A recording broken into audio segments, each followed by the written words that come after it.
Welcome to our channel. Today we how to set up Shopify two-factor authentication and admin security, quick tutorial step-by-step clearly. To begin, log into your Shopify admin panel. Once logged in, navigate to the lower left corner and click on your account name. In the drop-down menu, select Manage Account. Next, locate the Security section on the left sidebar. Click on Two-Step Authentication. You will see options to enable two-factor authentication. Choose the method you prefer, either using an authentication app or receiving SMS codes.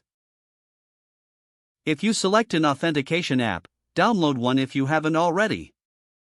Common options include Google Authenticator or Authy. After installing the app, click on Set up Authenticator app in Shopify.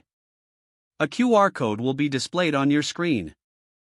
Open your authentication app and scan the QR code. Once scanned, the app will generate a verification code.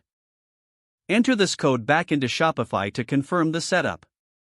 If you chose SMS, enter your phone number in the provided field. Shopify will then send you a verification code via text message.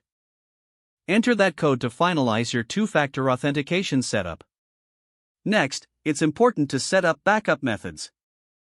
Consider adding backup codes for additional security. You can generate these codes in the same security settings area. Make sure to download or write down these codes and store them safely. Enabling two-factor authentication significantly enhances your account security. As a final step, review your account settings and update passwords regularly.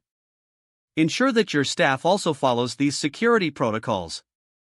With these steps completed, your Shopify admin account is now more secure. If the page does not load, refresh the browser or try again in a private or incognito window. Make sure you are using the correct email address, then retype it carefully to avoid small typos. If your password is not accepted, use the reset option and create a new strong password you can remember. Check your spam folder for verification or security emails, then complete any requested confirmation steps. Enable two-factor authentication if available to improve account security and reduce unauthorized access risk. Don't forget to like this video and subscribe to our channel for more step-by-step tech guides.